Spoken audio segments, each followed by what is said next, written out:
సమయానికి రాత్రి ఈ పిచ్చి సందేహాలు మానేయాలి.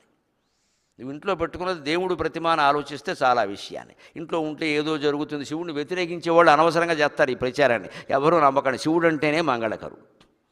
పిచ్చి నమ్మకాలు విడిచిపెట్టండి. మన భక్తి ప్రధానం. దాన్ని వాయువ్యం తిప్పాలా, ఎప్పుడు తిప్పదు. నీ మనస్సును ఎటు తిప్పకుండా అక్కడ పెట్టు. నువ్వు ఎటు తిప్పినా మంచిది.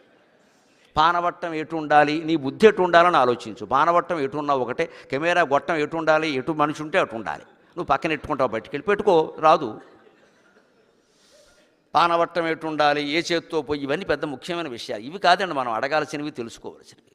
అసలు శివుడు ఇంట్లో దేవుణ్ణి పెట్టుకున్నావు, నువ్వు ఆరాధించు. ముందు నీకు అభిషేకం చేయాలంటే చెయ్యి, దండం పెట్టేది పెట్టుకో, లేకపోతే అక్కడ కూర్చొని జపం చెయ్యి. దానికి ఇన్ని శాస్త్రాలు ఏమిటి?